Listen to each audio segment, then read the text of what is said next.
Hi everyone. So usually Geekly would start this, but currently he is busy. So he got the Geek League together to kind of do the spoiler review and our general thoughts about the film because we haven't really got to talk about that.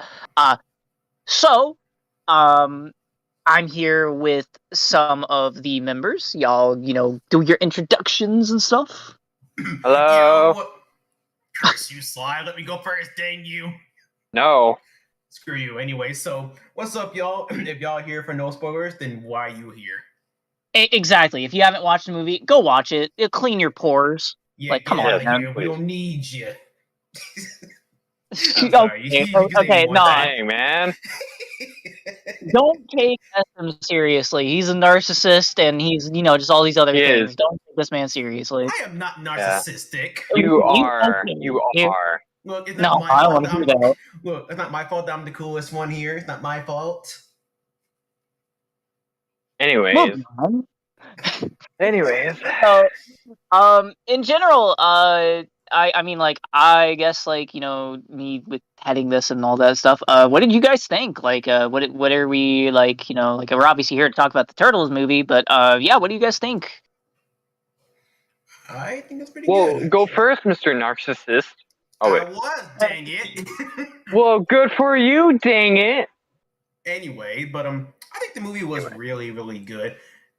Like, like compared to other like Tmnt movies, this one hits strangely different out of the others. 'Cause, like at first, when you see Ride, you think it'd be like the whole like comedy, just like flat out and some action. But I did not expect it to be this deep. At least emotional wise, I didn't expect it from Rise to be deep like this. Yeah, Right. I can definitely understand where you're going, or where you're coming from with that.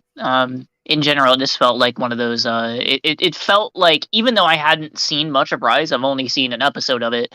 I was able to watch it and enjoy it. I had said when a little bit last night after I finished it, I was like, it's one of those films that you can watch, and not turn your brain off, but have a lot of fun with it, and I think that's to its strength. Yeah, exactly. Okay. All right, go ahead, Sly. For me, I watched like 3 or 4 episodes of Rise. There's a lot of stuff I didn't like about Rise, but this movie just completely made me love it. Out of like all the iterations of Krang, I love this Krang. Oh yeah, hands down. They're my favorite. Like there was Yeah. I'm sorry. And like hands down, Krang is one of my Rise Krang is one of my favorite turtle villains. Alright, you can go ahead. I can see that. I definitely, like, watching the film, there was an it factor that the Krang had throughout the entirety of it that was just that just made them enjoyable to watch from beginning to end. Like, I never once was bored when they were on screen. I never really was bored with the film in general, but really my attention was grabbed when the Krang was on the screen. And I think that is probably, again, a very big positive that it has. Yeah. Yeah, same with me, honestly. Yeah. Like the way that Krang are just these aliens that aren't even in mech suits. Like half the movie, they aren't even in mech suits, and they can still cause a lot of damage, while the others kind of need their mech suits. Yeah, actually, I think this is the first version of Krang that they actually fought without their mech suits. Yeah. Yeah, and they were menacing for it. He really was. Yeah. Like one of them took down like 2 helicopters. Yeah, homie was just, they were just menaces. Yeah. I'm not gonna lie though, he was kind of cool when he says, "You may begin." Like he was so confident too. Like you may begin. Yeah, no, like I was Yeah. talking about how the Krangs were so differently characterized, like each of them. Like the main Krang was more of a very confident and always used to getting its way. All of them were, but that was his main thing. He was arrogant. Whereas the Krang sister or Krang 2, she was more angry and wanting to kill everything. And then the third one being the Yeah. silent, like, hey, I'm your homie, like I'm gonna like go to like the gas station to pick you something up. Like that's the general vibe I got from the three of them. Um, Oh yeah.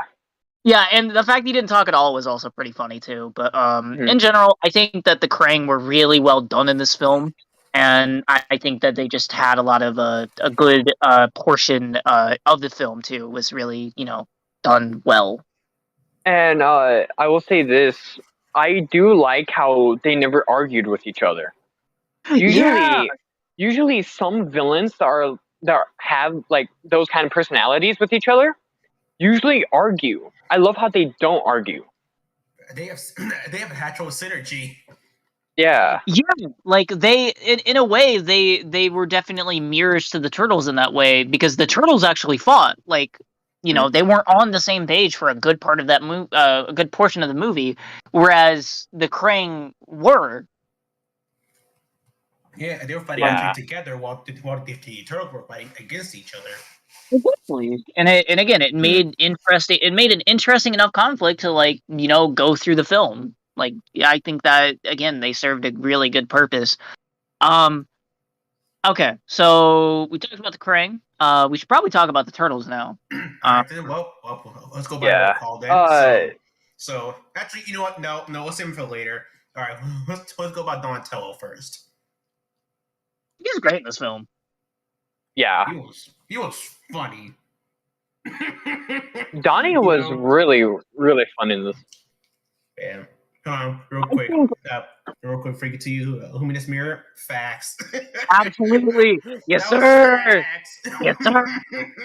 But no, like in general, I think the reason that Donnie was so funny was because his chemistry with Michelangelo in this movie was top notch. Mm-hmm. Yeah. Like in general, they bounced off each other so well. Like, it wasn't something I had expected, but it was something that was very welcome. They bounce off way too Mhm. well, actually. Where Yeah. it's crazy how Rise gave Donnie and Mikey a bit more chemistry than the other versions ever did. Yeah, like it Because almost kind of reminded me of Mikey and Raph's relationship to an extent. But not nearly as the I'm gonna beat you up, and then Mikey's like, no, you're not. Like it wasn't like that regard. It was more of the like I'm irritated with you and I'm just done with you type vibe, and then Mikey's like, exactly because from other versions of TMNT, usually the whole Mikey Donnie stick is just like Mikey, just follow my lead. Okay, wait, Mikey, don't do that thing I told you don't do. What thing? That's usually the whole stick with those two, really. But for this one, it felt more like I'm like, okay, Mike, I trust you to do this thing. Don't worry, I got you. Like they have that kind of synergy, and it's like that's welcome. Yeah. That's really welcomed. yeah, Yeah. absolutely. Mikey was like the Mikey was like that one friend that's like always has your back no matter what. And that was really cool.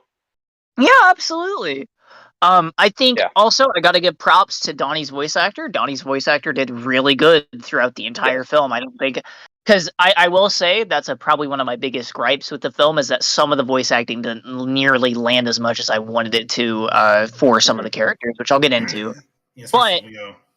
yeah, exactly. That's my biggest issue. But um, Donnie's voice actor did a great job, and I definitely give him props because, again, it just as the resident Donnie as well, appreciated the performance. It was really awesome.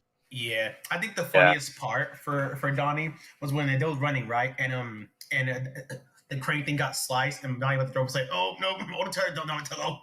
I on his face and say, "Keep it together, Daddy." Like Yeah, that's he's like, "No, I hilarious. can't." Like both both Mikey Yeah. and Donnie are just like, "No, we can't. I can't do this." And then Mikey's like, "You got this." It's like, how they can do this? I believe in you. Oh, like I don't want to. You can do it. It's just funny to see those two on screen. It's just really hilarious for them. Yeah, they had a general just good chemistry, and it was something that I very much like thoroughly enjoyed. Yeah. And I guess on Mikey as well. Yeah. I guess it's counts as Donnie and Mikey then, I guess. Yeah. Yeah. Let's talk about Raph. We will get to Casey. Just we're doing the turtles right now, and then we'll do some of the side characters after. Yeah. Let's talk about Raph. Yeah, let's go to Raphael. All right. We haven't brought him up. So. All right. Yeah. Sure. We can. All right. Yeah. We can do Raph. Okay. I'll go first for this one. So for Raph, I'm not gonna lie, it feels so weird seeing Raph go to the whole Leo stick where he's like, why won't you focus or like follow my orders? It feels so weird seeing Raph doing this now. Because that's usually a Leo thing to like complain about him not following the order thing. It just feels so weird seeing Raph doing it. It really did, yeah.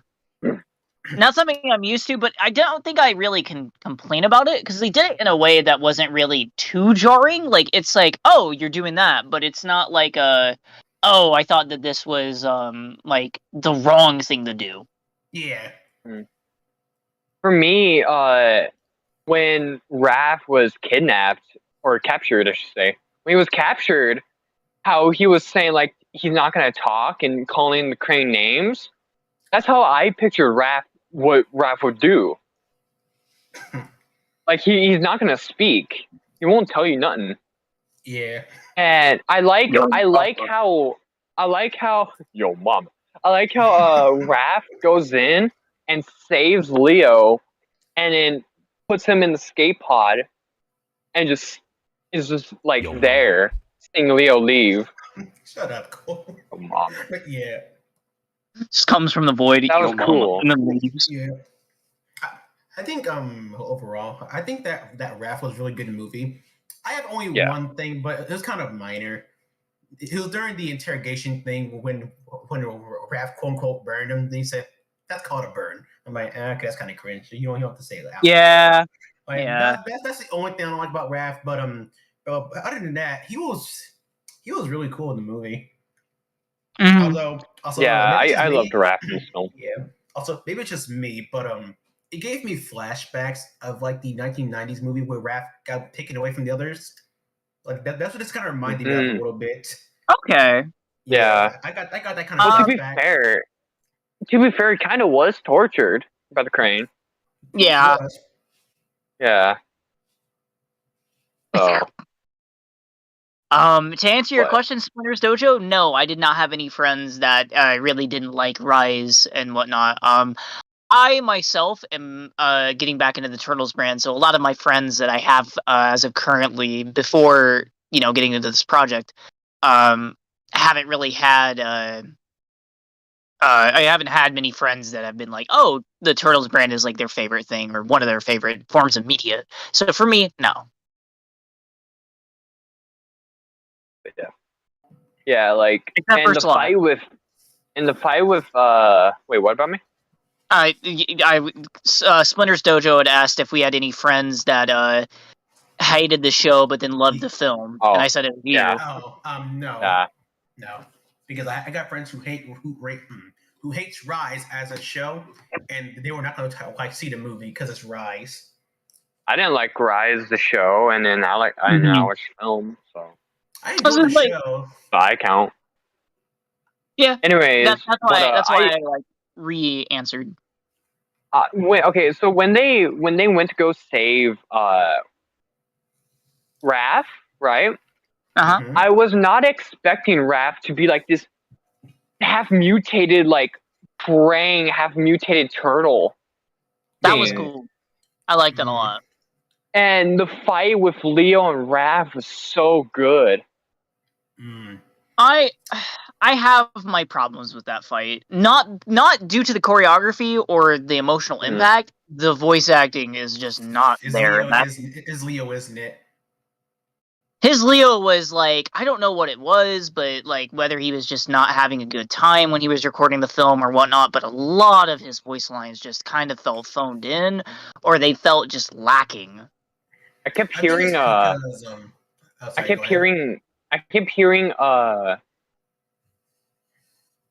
Huey from DuckTales. I kept hearing him. Yeah. Okay. So to explain that, so same guy who voices Huey also voices Yeah, I know. Leonardo. And Yeah. And he Sonic. also voices Yeah. Sonic in the Sonic movie. Yeah. Which after seeing all of them, it made me realize about one thing. Ben doesn't know how to change his voices. Really Mhm. doesn't.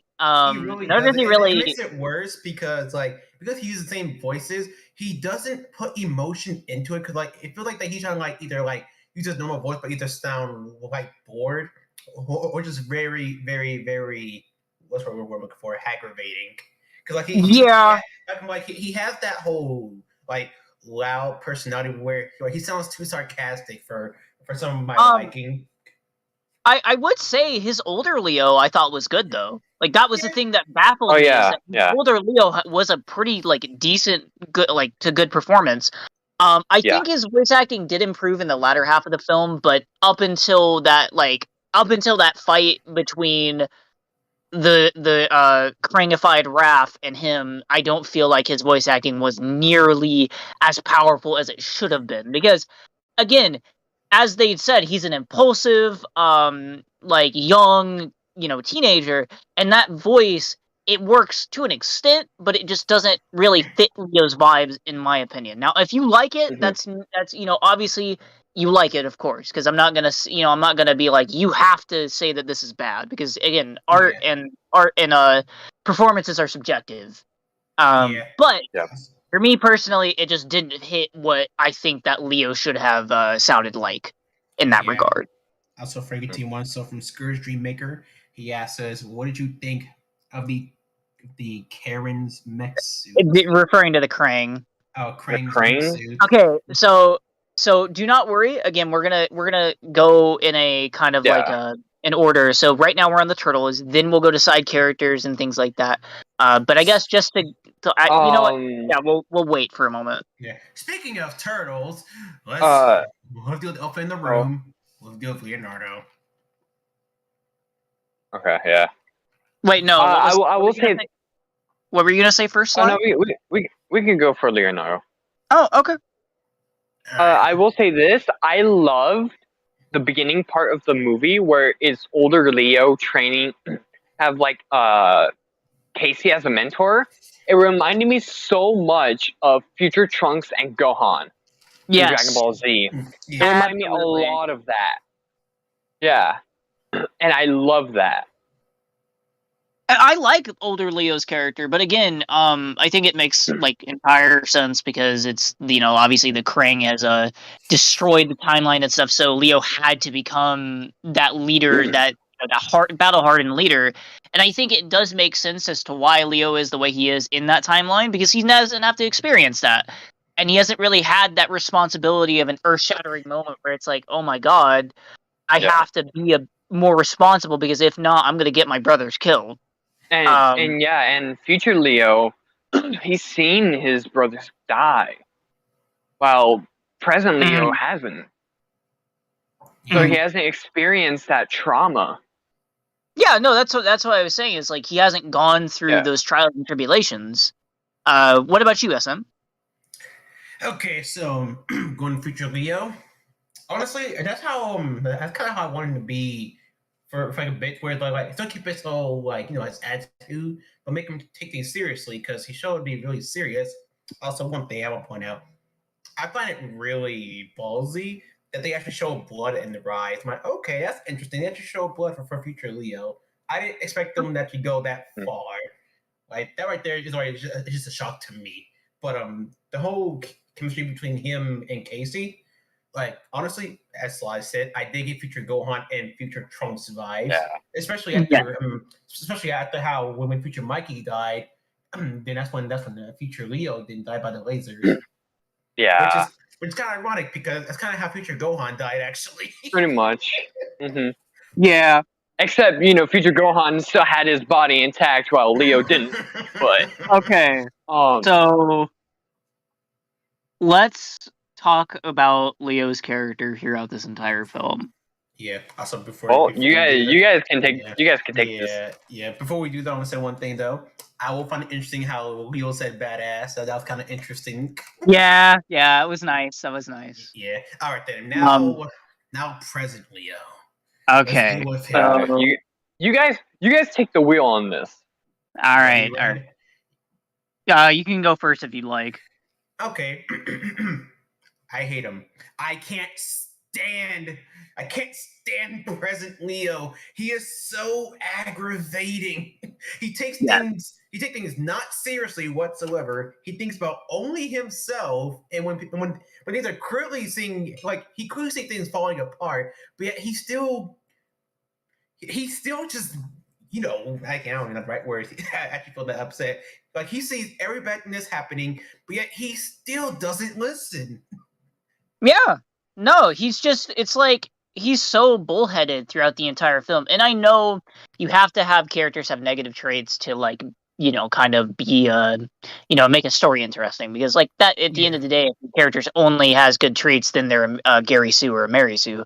But Leo is unfortunately a representation of what not to do with a character who's trying to be a leader type, because I think instead of portraying him like that, you should have portrayed him as one of those types of characters where they're like, hey, like, listen to me, but then they're like, the things that they're doing is getting them hurt, so then it makes them realize, oh, I need to be better. But Leo in this film is just super aggravating. He seems very entitled throughout the entirety of it, almost like he didn't earn anything from the show. Now, obviously, I haven't seen all of the show, so I can't say if that's correct or not, but in general, that was the vibe I got from him throughout the entirety of it. He did learn at the end. Later half Leo, I'm fine with him because it fixes that issue. But latter half, or not latter half, but the half before that, he is just infuriates me a lot. Yeah, and also, as a guy who's actually seen the show, real quick before you continue, Sly, as a guy who's seen the show, yeah, Leo was like that too. Although they toned him down a bit, where he was more level-headed, but still took situations just a bit seriously though. But the movie is like, they toned him down real badly here, because, like, in the show, Leo wasn't that arrogant or like that so entitled. Because in the show, he was more like, come on, relax, guys. Don't take this too seriously. Like, he was more like that. Not like, come on, guys, follow do what I do. Cause obviously, I know what I'm doing. You guys don't. Like, it was a weird thing to see happen. I just didn't like that. I didn't like beginning Leo. I just can't stand him. It was actually kind of hard to watch the movie, actually, without saying Leo. It was hard to say anything, but go ahead, Slide now. So for me, I have no grasp of beginning Leo. Near the end of the movie, I love the fight with him and Krang, just Leo and Krang by himself on the ship. I got a huge vibe of the ending of Sly 4, because Sly fights the main baddie on this blimp, and they're going through a portal through time. Obviously, they're not, but they're going through a portal through time. It's just Sly and the villain. And I got huge Sly vibes from that. And I love that Leo sacrificed his life, himself, to save everybody on Earth from Krang. And that was just, for me, that was a heartbreaking. I can see that too. Especially at the ending of it, where I thought they was actually going to kill off President Leo. That's what I thought was going to happen. I was like, oh, that'll be kind of ballsy to kill him off like that. Like, okay. Of course, they bring him back in the end, but honestly, I kind of, maybe it's just me, but I think it'd be a lot more impactful if they actually lost Leo in the movie. Like, that would have been a lot more impactful if they actually lost him.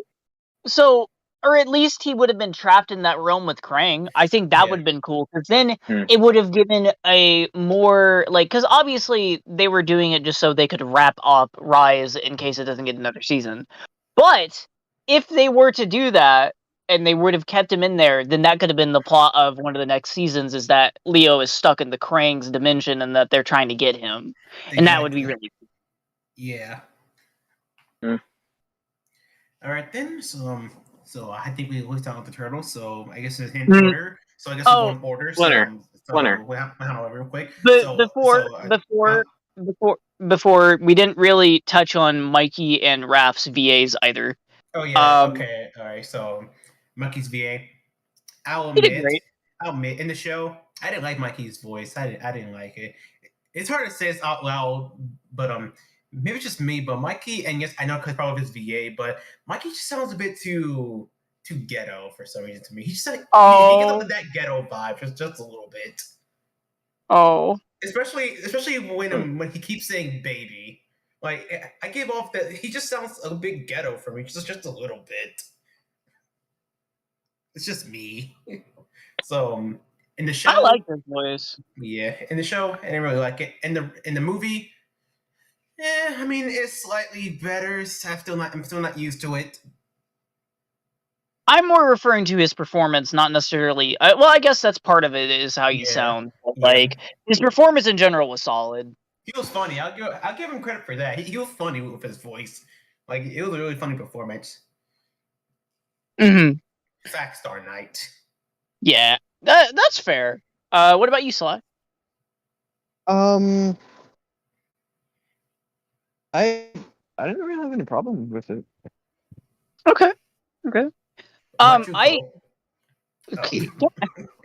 really assume I'll send you to the void. Don't test me. Please don't. Okay, go ahead, Red. So, for me, I really liked Mikey's performance, especially like again, his chemistry with Donatello was like second to none in this film. Just in general, the way that their voice actors really played off each other was one of my favorite things of the film. Just because like they're two utterly different vibes, and you wouldn't really think they'd go together, but they just do. But in general, I think that Mikey's VA had a really solid performance throughout the entirety of that film. There was never once a moment where I'm like, that was a bad line, or that was a mediocre take. Like, in general, it was good. Yeah. Also, Mystic Hands. Mystic Hands! I wonder if I should say it. Nah, I can't say it. So now we go to the final one, which is Raph. Yeah. All right then, Raph. Oh wait! I thought we were. Oh yeah, you're doing the voice. Never mind. Yeah. Raph sounded all right. Voice wise, performance wise, maybe it's just me, but in certain scenes, he sounded a bit underwhelming in some places. Yeah, absolutely. Yeah, he still did good, but he felt underwhelming. I think his best performance was Adam. Strangely, the ending of it. I think that's when he said, "You know what I'm gonna do?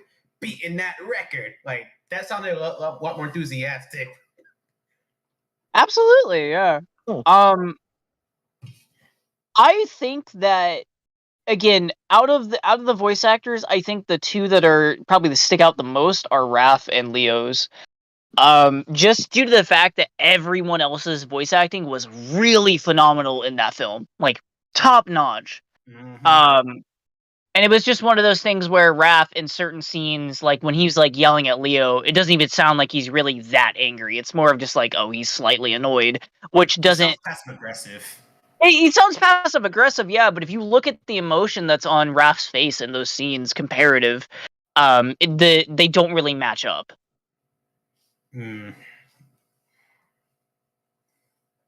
Yeah, but I guess we're going by the list of best main turtles. So number 1 is Donnie, 2 will be Mikey, 3 is Raph, and 4th will be Leo. Yeah, I was gonna say that Sly didn't get to say his take on Raph's voice. Honestly, I didn't really think Raph. Like, I didn't think the voice actor for Raph was like underwhelming. I thought he was pretty good, honestly. Okay. I didn't. Yeah. Okay, I guess that's fair then. All right, now we got Turtles out the way. All right, now for side characters. All right, Splinter. All right, you go first, Fred, for this one. All right, he didn't get much screen time, but to be fair, again, it's a Turtles movie. It's not. Yes, it's the Turtles and Splinter. But in general, I think that he played his role well. He was funny in the film. and the short time that he was there, he did. I didn't feel like it was ever like bad. I think he was just not. I wouldn't even say okay. I would say good side character in this film. Like I don't really have many gripes about it, just because he's not in the movie for that long. Yeah. For me personally, I don't like Rice Splinter at all. But this film, he gave me a huge Uncle Iroh vibe. He I agree gave me with a that. huge Uncle Iroh vibe, and I loved it. Go ahead, Alright. Turtle. All right, then. So I'm going for two ways. One, let's admit this. Just get the elf out of the room. Splinter's design sucks in your eyes. Let's admit that real quick. Bro, it's funny. It's funny. It's funny, but it's like, man, I remember when Splinter's design first got leaked out. Man, it was worse than the Turtles, at least during the time. But I got used to it, I guess, especially watching the show. And it's like, okay. In the movie, he was funny. I got used to him. But yeah, he was pretty funny, especially the part when April had those Yeah, like blue don't things. make Then sure to he's like, remind me not to get on your bad side. I know, which it feels weird because like maybe it's because of me in 2012, but it just felt weird seeing Twitter like say it to April. You should Yeah. get your bad side. What was the line he said when he's fighting like with April and Casey against the Krang, and he says something about character development. I didn't catch the first part of that I didn't line. catch that either. Actually, I remember him saying character development, but I don't think I caught what he forgot. said. He forgot. was breaking the fourth wall. Wait, what's up? Yeah, he was breaking the fourth wall, but I didn't hear him like at all. I just heard him say break him.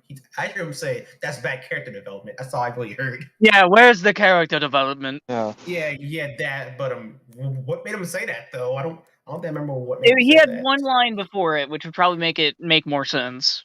Probably. But yeah. All right, we'll go about you. Wait on. Did you redo Red? Things your turn. Yeah, Red There was you go. first. Yeah, I was All right then. All right then. Now. To April. Yeah, let's go. April.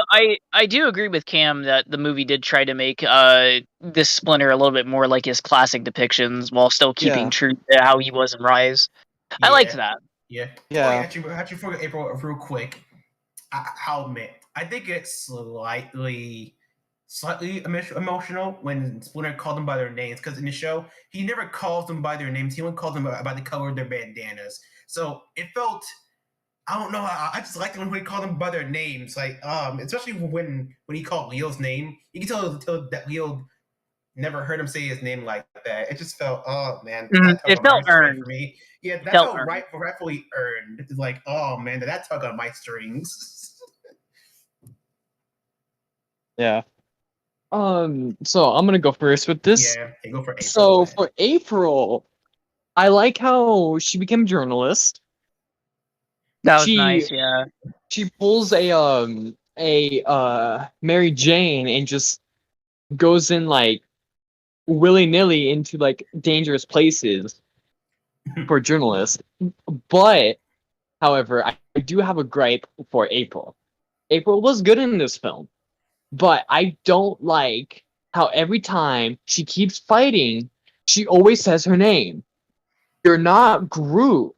You don't need to always say your name. It got annoying. Like, it was good the first time, but you don't need to keep saying it.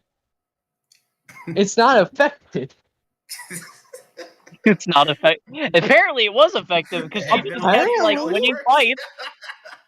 Oh man, I guess for me, so for me, with the whole April saying her name, well, yes, I can see it getting annoying for some people, but honestly, I find it kind of charming about this one because when we look at her design, she looks more teenage-like, and going by how she is in the show, it kind of fits too because like she's a lot more loud, a lot more rowdy than the other April, so it makes sense. So I find it charming about that. It's just me. But can we just admit that, man, April was the MVP in the movie? Oh yeah, big time. Yeah. April was a big time MVP. Like, gosh dang. Yeah.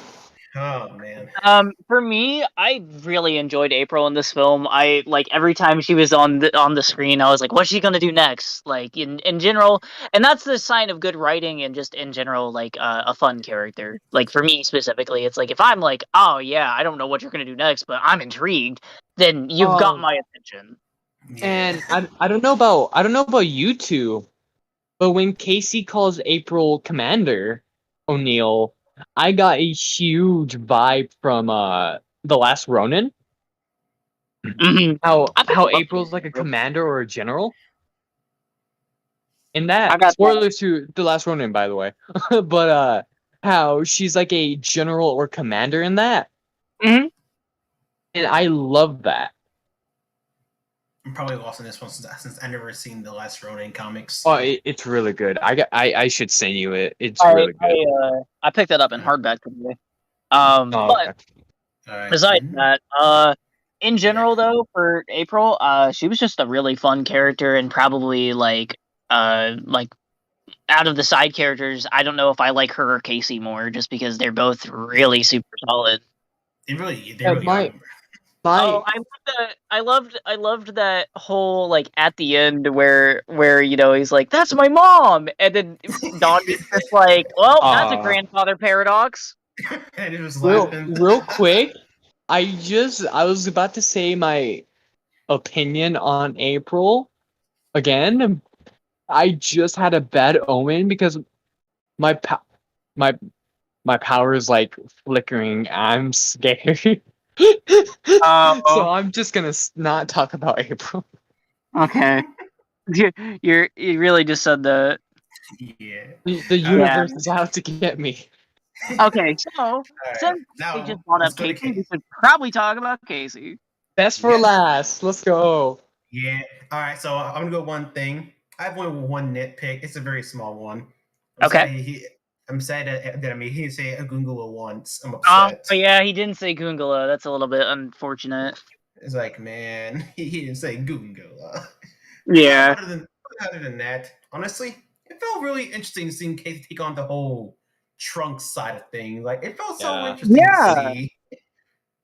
I remember when the trailer dropped. I always had said like this Casey, like other than his mask, is ugly, and obviously he is. Like he's not like he has a very unique look to him, and it is not a pretty look. But in general, I don't think that took anything away from it. Again, I just thought it was kind of funny. But in general, his design was great. Actually, I should say that about this film. I don't think I had a single problem with any design at all. Nah.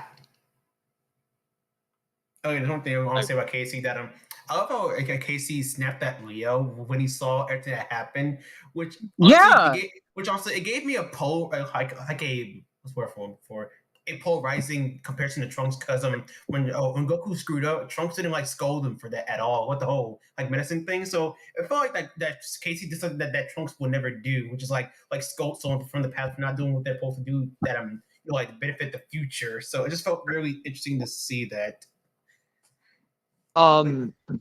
Now for me, I'm gonna be biased as hell here. Of course you are. So first off, I loved the voice acting for Casey. I loved it so much.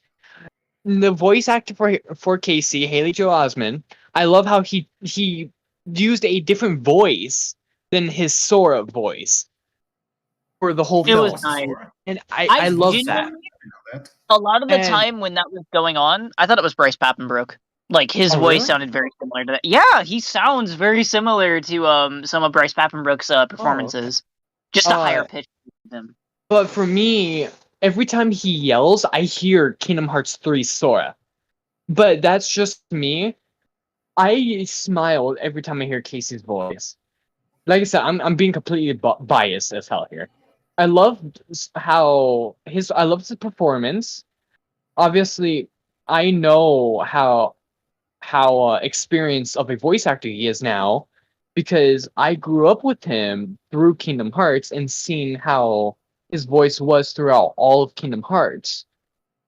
And in this film, he did really, really well, and I love that. And yeah, he's matured throughout his time of a voice actor, and yeah, but I keep some instances I hear Sora, but I don't mind it, honestly. So Also, that's me. all right. Also, while on the subject of Casey Jones, so Splinter Dojo. So he also pointed out something that I noticed too that I forgot to bring up.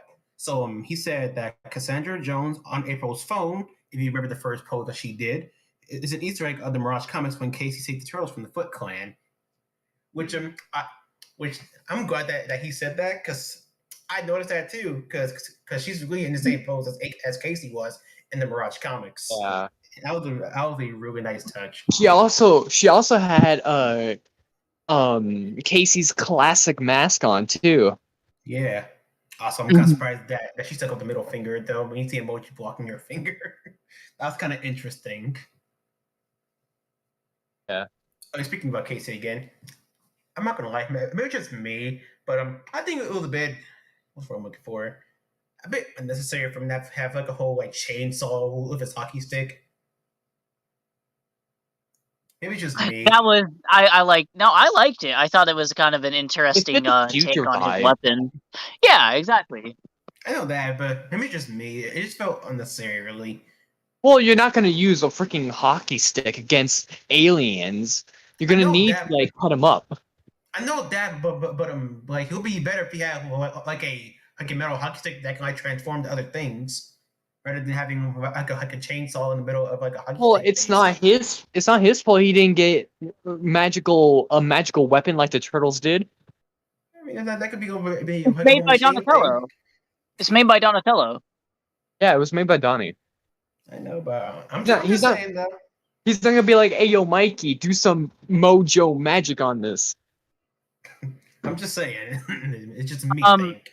So KMB brought up that Casey was great, all except for that he absolutely tore Leo down. Like I get that Leo needed to hear that to some degree, but Casey hit all the spots that should have torn his character to pieces.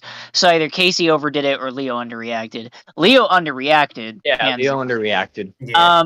I also do think that I think maybe Raph should have had him, or like some of the other turtles should have had a moment. Maybe specifically Raph, like basically saying, "Hey, having that again, like after he has that first moment." Because I guess I can kind of understand Leo not really like, he's just like brushing him off. But later in the film, having another moment being like, "You're being an idiot." Yeah. Yeah, because I feel like after the whole Casey and Leo thing, maybe it's just me, but I feel like that Leo kind of what's what I'm looking for. I kind of like came to a senses a bit too fast for me. Like he did it a bit too quickly. You know what I mean? I think, yeah, if the movie was longer, it could have been from that. But I mean, with what we got it in its runtime, I would say that's still really phenomenal. Yeah. But also design wise, I think this Casey is the best design Casey I've seen, honestly. Bro, cool. Like he looks so cool. So yeah, I think this is the best Casey design I ever seen. I have to say, futuristic homeless is how I would describe his design. Yeah. I love how he brings up the fact that they eat rats and Splinter's reaction to it. Yeah, It's like- Splinter's a cannibal. Yeah. What he said? No offense, we are delicious. Like, Yeah, okay. we rats are delicious. Yeah, Splinter, are you a cannibal? It's like Splinter okay. is a cannibal, yeah. It's like And okay. How do you know that? I felt uncomfortable when he said that. Yeah. By the way. We are delicious. Which you know what's funny? I love how I had to when Casey had his first pizza. He said so much better than rats. Splinter's like, what? But we're delicious. Yeah. Okay, so I think since we've kind of given our review of that, like obviously every thing that's about the film, because obviously this is a spoiler and we went in a little bit into that. I would say let's give our rating for the film, so 1 through 10, and after that we will go talk more into the spoilers. Apologies deeply for not getting to the spoilers quickly enough, but yeah, what can you do? Yep. All right. I guess I'll do my ratings first. So I, I want to give it a 9 out of 10. I want to, but I'm giving it only a 7.5 only because Leo No, does bring hold this on. movie down just a bit for me. Don't do the point system. You either do an 8 or a 7. Nah, I ain't letting you do the point. You God gotta. dang it. You gotta. Well, why would you let me? Dang it. No, because you gotta be like super sure of yourself. You have to say this is definitively this. It cannot be this is a 0.3 because then you're just rounding down. Okay, Like, fine. Okay, fine. I won't do the whole point thing. Fine. So this is my unbiased score because Tmnt. I want to give this a 9, but I'm giving it only a 7 because Leo brings this movie down for me personally. Like he brings this down, and then another part is just that with the whole Leo Raph performance thing, they feel underwhelming while everyone else is trying their hardest. And which I'm not saying that Raph and Leo didn't try their hardest, but I'm just saying that it doesn't show that they're trying. That's just how it is. So I'm giving it a 7 out of 10. Alright. Red. I have pretty much the same score as SM. I'd say it's a 7 out of 10. It's a super fun film. Also, just so you know, John, we're not fully finished yet. We're just giving our scores for the movie before we go into a full like deep dive of the spoilers. Yeah. So I give it a 7 out of 10. It's a fun film. A lot of the actors do a phenomenal job. Obviously, unfortunately, Leo and Raph's voice actor, not to the extent of Leo, but they stick out like a sore thumb. Just due to the fact that the rest of the cast are really well done. But it's beautifully animated. Definitely one of the best animated things I've ever seen. Like, hands down. Like, I could put that on some of my animes that I watch and be like that. I'd be willing to watch that over that just because they look prettier. Or it looks prettier than those. But characters were good. The villains were, they were solid. They were part of the point that they needed to be, or they were playing the role they needed to be. But I, in general, enjoy those type of villains anyway. So for me, I like the Krang probably a bit more as that type of villain than maybe somebody else does. But yeah, I think it's a good solid 7 out of 10. It could be an 8, but I think that it doesn't reach that category. Okay. So for me, I rate this film a 9 out of 10. So Listen. I love this film. The voice acting was good for me personally. This is my personal opinion. Mhm. I enjoyed the story a lot. I had a lot of emotional. I was emotional a lot throughout the film, and a lot of the film was carried by most of the cast, minus Leo, but most of the cast, and a lot of the cast was really really good in this. Yeah, hands down. I enjoyed it, and I personally thought they were gonna leave Leo, and Leo was just gonna be there with Krang. I thought that too, and I got emotional, even though I don't like Rise.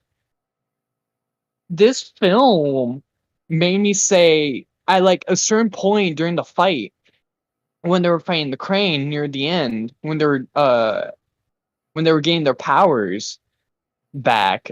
I said, these are my turtles. This is what I love about the Ninja Turtles, how they can come together no matter what circumstance and fight as brothers, fight as a team. And I love that.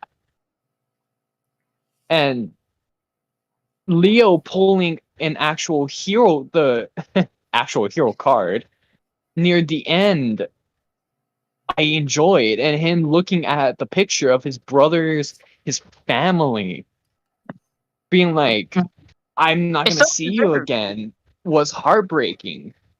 Yeah, it felt definitely deserved. And Yeah. I love that. And that's why I rate it high. That's fair.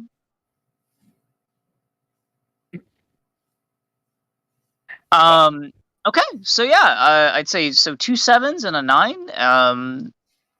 Yeah, I think that's pretty good. Now, onto the spoiler section. Ooh. All right. So I would say, like just in general, like the way that they ended the film, I know it's kind of weird to go as that. It's something that I noticed to kind of leave the door open for possible future seasons of Rise. Because remember, we don't see that third Krang after he gets like yeeted into the spaceship, and then it's gone. Like he's gone. We don't know where he's at. We obviously Well- see Krang too. No, because he got yeeted into the spaceship, right? The No, that was the Krang spaceship 1. blew up. That was Krang 1. Oh, Yeah, so Krang 3, we don't know where he's yeah, at. that's So true. if they do that, then there's that idea that Krang 3 is probably going to try to break out their sister and then, whatnot. Well, yeah, not Um, just that though. Crane 2, the sister, we don't know if she's actually dead. Cause she was laughing when Leo was with Crane 1. She was laughing. No. She gets captured. She gets captured at the end of the film. Oh, okay. Yes, sent to Oh, jail. How just- you put a just- Krang in jail? Just for everyone wondering, I watched this in like 1 in the morning, so it's gonna be hard for me to remember some stuff that Okay. happened. So But yeah, I think it's interesting that they left that open. But again, at the end of the day, it's not something you're really going to question because there's so much that was happening. You're like, don't even probably realize it. But in general, I think that is really nice that it's left kind of open ended like that. I really liked April's bike in this. Yeah, April's bike was cool. Yeah, It was dope. I think Really Agent cool. Bishop was in the film. Yeah, he was like the one that was talking to, I think, reporters. Yeah. I thought I was expecting the Foot Clan to have Karai as a leader, but it was somebody else, and I wasn't really expecting that. Um, Yeah. yeah, I also was expecting maybe the Foot Clan to play a larger role, just because of how it was shown kind of in the preview and whatnot, or the trailer for Rise. But they didn't, and I think like that's still okay. It surprised me. And yeah, Illuminus pointed this out to me last night, but Krang 1 was on top of a Triceratops skull. Oh, for real? Oh yeah. Yeah, because remember, because it's like there's a possibility that they did take out all the Triceratons, but the thing is that it's very possible that they're still somewhere in the universe. So who knows? Huh. Also, KMB said that he also saw human versions of Rocksteady and Bebop in the beginning. Oh, okay. I did not know that actually. Yeah, I didn't either. There was just a lot that was going on in that film. Yeah. Also, speaking of the Krang, I want to point out one thing that I've always thought was kind of interesting. So I've always thought the whole like the main boss one was just called Krang, but then when you see the small one, he looks more like the '80s Krang than the others. Yeah, he did. Yeah. I do have to say it was cool that Krang 1's armor at least looked like the Shredder's armor. Yeah. Which kind of tends me to believe that Krang 1's armor might have been a prototype of that armor. Yeah. I think Crane's 1 armor, I like how fast it is. And I like how like it can match the speed of the turtles, especially when they're using their magic. It's really fast. Yeah, dude, it was okay. I have to say that Krang armor design was one of my favorite things. Like I in general just enjoyed that design. I love like skeletal looking characters to begin with, and that whole like hunched over, like just like I'm better than you type vibe that armor had, along with just being who Krang was, just in general sold it for me. Okay. And was this the first time the Crane has captured and controlled one of the turtles?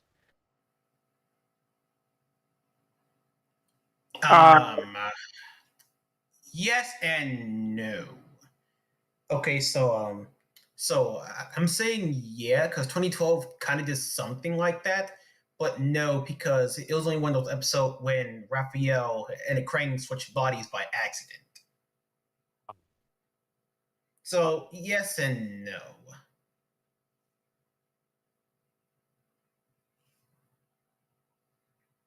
All right then.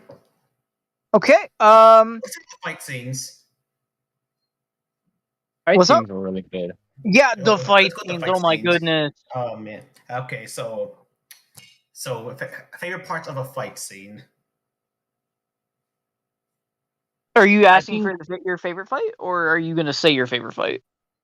So basically, so yeah, that's my favorite part. So my favorite fight is probably a no-brainer. It's probably the last one because it shows all of them just like working together, which is really cool. Because I'm sorry how I get goosebumps when all four of them just fight together as one.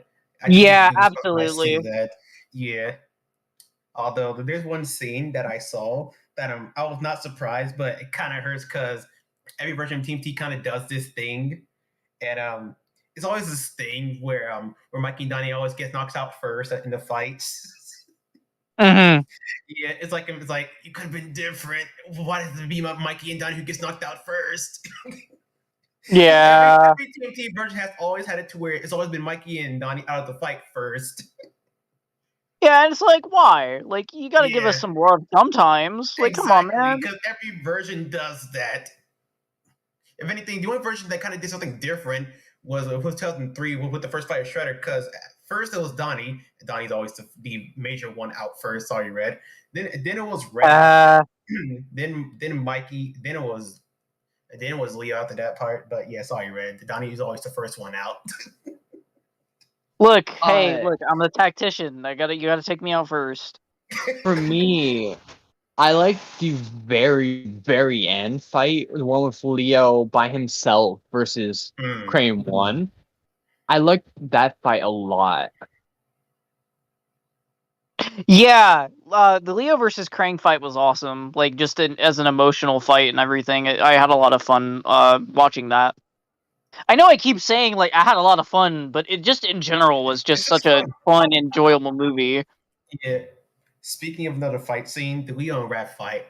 Now, it's probably obvious, but who got flashbacks of the 2007 movie? Yeah, I did, but instead Leo wasn't trying to fight back. Yeah, He was only defending throughout the entire time. yeah. It was Also, nice to see as like the power of brotherly love is what bought Raph back and like, was able to fight over the control of the Krang. yeah. Which another part of Raph's Krang design, I kind of like how when he was first transforming, he had that shredder claw came out of his hand, which gave me like flashbacks of like the whole Raph as shredder kind of thing that people do like theories or like it was like one time in a comic and then in one of 2003's Raphael Nightmare segments. Mm-hmm. I found it kind of interesting. Yeah, I was like, hey, they're doing that whole like the whole Raph and Shredder thing. Absolutely. It's like a little nod to the fans. Yeah. My favorite fight in this film would probably be the four turtles fighting against Krang just because of the whole idea of them sending him through a building and just like that just was enjoyable to watch, like them in the air and everything like that. I'm usually not a big fan of like fights in the air because there's kind of not a semblance of like weight whenever they're getting hit, but because of the building being there and getting thrown through it, it really did feel enjoyable. And then yeah, that emotional like beat down that Krang puts on Leo after, they've lost and stuff. Just in general, like was nice to see. Yeah. Also, during the fight before they fought Krang, be honest, did all of you like copy the words when it says like we are the Yeah. Teenage Mutant Oh, Ninja Turtles? Come on, we all did that. Come on, be honest. Some of y'all did Yeah, that. I absolutely. didn't. I did. Well, you're boring, Sly. Fuck you. Just mad because it's true. Yeah, that was pretty funny. Using the Mystic Missiles, and you think they're gonna shoot the car, but no, they just turn into a roadblock. Yeah.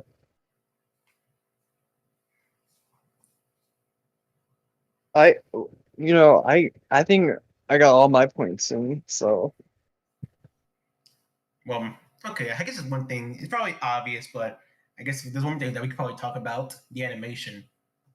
Oh yeah, just We'll go in with that. general, like not even the fight scenes, but the animation, like through and through, is like some of the prettiest stuff I've ever seen. Just with how fluid it yeah, was. Like, our boys in their shells have never looked better. yeah. I'm not gonna lie, the animation was so beautiful that I kind of think it outbeats Spider Verse. I don't think I can go that far, to be honest. Just because of like, I think they're both very very beautiful works of animation. Yeah, I think that goes down to more to preference.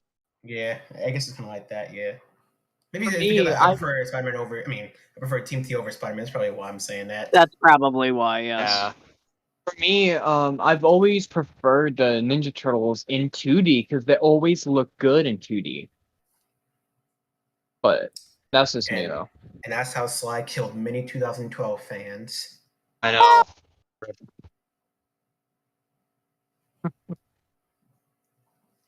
But During the final battle, Donnie was supposed to use the Mystic Shoulder Cannon to shoot the Krang leader through the building. It's on Twitter. Oh, okay. Nickelodeon did spare no expense. I'll give them that. Yeah. yeah, I guess I'm about to Yeah. go. I'm sorry. Go The ahead. final battle went full. Oh, no, you're fine. The final battle went full on anime, just like the ending of Rise. Yeah. Also from Jaden, they said, "Also, thank you, Sly, for killing me." welcome. This man says you're welcome. So I guess we might as well go with the ending. So, how do you feel about the ending of it? Um, I already said it's a good way to wrap up Rise if they don't get another season. But if they get more seasons, then I mean, hey, there's a lot of story to tell. So like, it's just one of those things where it's not wrapped up, um, at all. Like, or it's wrapped up enough to where that could be the end point. But it definitely does have more stories to tell. Yeah. Um, I thought it ended pretty well, pretty good. I thought the ending was like there's nothing wrong with it, and you can, yeah, like Red said, you can, if they make another season, they can make other stories for it. You So can. You really can, cause I wonder how if they haven't made like a third season.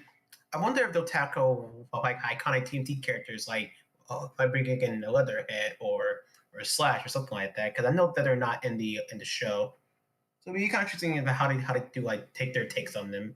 The same with Karai too, since I don't think Karai was in the show. The closest Karai we had was Cassandra.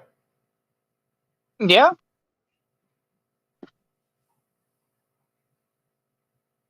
All in all, though, I think again it was a solid film. Like, I had a lot of fun with it. yeah, It was me just too. too fun of a film. So I guess for the last thing we could probably think about. So what would you guys rank this movie on your Team T movie list? I haven't seen all the TMNT films, but from those that I do remember, it's probably my favorite. As I do remember, it's my second favorite. Okay. I say And this then is you, my second favorite movie of TMNT. okay, all right. Yeah, I think in general, like it was a good, again, once again, as I've said before, the TMNT fans are eating, like, there's not really a bad iteration or bad general, like, like, form of media for the TMNT. It's like, there's never really been, like, I mean, like, you can probably, obviously, if you're nitpicking, um but other than that, like, there's not really a negative, like, side to the TMT except for that one series. I can't even remember what it's called. Um, You talking about the Michael Bay ones? no, not even the Michael. Well, the Michael Bay ones are bad, but no, there was one from like the like A's, I think. It's like Return of the Ooze, I think, or something like that. Oh yeah, yeah. You talking about Secret Okay, Ooze or okay, Next okay. Mutation? Next mutation, probably. Yeah, it's probably Next Mutation. Okay, so all right, let me say this. All right, the only thing that Seth Rogen is doing with the TMNT brand is being the director, or not director. He's being the producer for that film. He is not. He doesn't have any say when it comes to that type of stuff. He is only producing it. The person that is doing it is the person who directed the Mitchell versus the Machines. Which I So never if seen the you're movie, like so I don't know how it's gonna go. Mitchell versus the Machines is a pretty good movie. So if you're I worried heard about it's that, good. just know that it's in good hands. But by the way, the title for that movie, Mutant Mayhem, it sounds like a title for a game.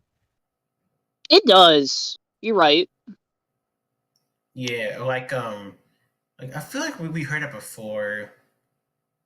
Actually, no, it Thank doesn't you, really happen. Kim. But it sounds too similar to other names like TMT Mutant, like Mutant Nightmare 3, or like Mutant Melee, or Mutants in Mhm. Manhattan, or like it sounds too close to the others for some reason. But I'm pretty sure there's been a TMT something that's called Mutant Mayhem.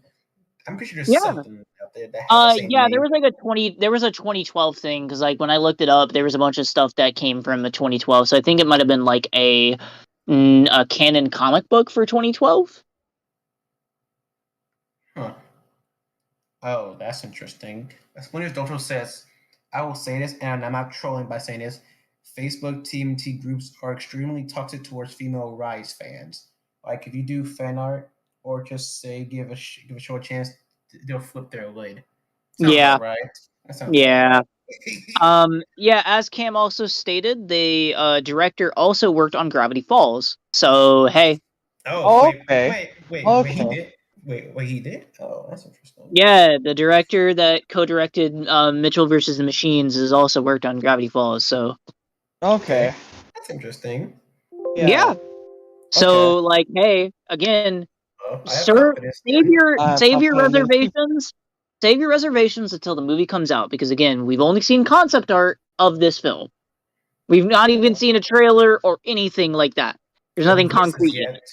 Yeah, no voices either. So like, we've got a long way to go. Could you imagine a Nickelodeon like just hires us to be the new voices for the movie? That's what Seth has said they're doing. They're gonna try to get teenagers to actually be the voice. Yeah, they're pulling the Charlie Brown thing to where it's like finding actual Yeah, the age range to voice the age range of these fictional characters, yeah, absolutely. which is commendable. I kind of wish they did this sooner, so I can probably just try out for it. Yeah. Eh, I passed the whole teenage route, so that sucks. Oh well, Ooh, that's I on did me. not hear that. What's wrong? Sorry, I'm currently eating pizza. Look Oh, at Splinter Dojo's most recent comment. let me see him. Did y'all hear that after the Seth Rogen film, we're supposed to be getting 4 TNT villain films on Paramount Plus? Oh, I love a film focused on Karai since she did nothing in the Michael Bay films. I did not know that. That's awesome. Yeah. That's kind of interesting. Yeah, okay. I did not know that. The one thing that I Okay. know is that they're doing like the movie reboots. I know they're doing that. hmm Which honestly, I kind of don't want that really. Well, no, because okay, if they're gonna do movie reboots, then the villain movies might be building them towards that. I mean, I guess Okay. so. I think that'd be cool. I mean, I guess so, but I guess it's one of those. I gotta see it to feel it. I get that. Yeah. No, Luminous, that got canceled. Here's my idea for a villain film: the obvious one, Shredder from Cameron Winkler. But yeah, Obvious that they're gonna do Shredder. Huh. I think we've went over pretty much everything that we have to get out as like thoughts and whatnot. Yeah, I think Yeah. we did. I think we got through Mhm. everything. Yeah. Thank you guys for like like being here and whatnot. Well, I actually, really we really could do like the whole music parts probably. If y'all can even hear the music during the movie, or do y'all not count that? Oh no, the music was great. The music sound was design great. and music was great throughout the entirety of it. Okay then. All right. Um, Now we can probably end it then. Yeah. what do you guys think? You didn't answer. Oh yeah. I think the music was right. It did its job. Honestly, I'm kind of upset at the ending of it. They didn't do the whole like rise of the from the show. Yeah, Yeah. I'm kind of upset they didn't, which kind of sucks. Well, I did that at the start. I mean, yeah, but he was so short though, where it just said like the whole like rise Yeah. of the turtles. Yeah, that's kind of all they really did though. Yeah, of course. But yeah, that's kind of all it was. Like just in general though, I think that it was a good film and I had a lot of fun with it. But I wanted to say thank you guys for like joining us, like listening in to us without Geekly talk about this stuff, and thank you SM and Sly for joining in on being like my I guess co-host in this. It was very appreciated. Yeah, it's great to be here. And a big thank you to Cole for being the tech guy throughout the entirety of this. I thought you were Donnie. Okay, No, look. it was me. You're welcome. All right. But I will we will see you guys in a future video or a future live stream whenever that happens. Before we end it, all right. All right, we've all been Geek League. And you've been awesome. There you go. And Bye. dang it, Sly. See you guys next time. All right, do it again. Hey. Goodbye. Hey. Yay. Hey.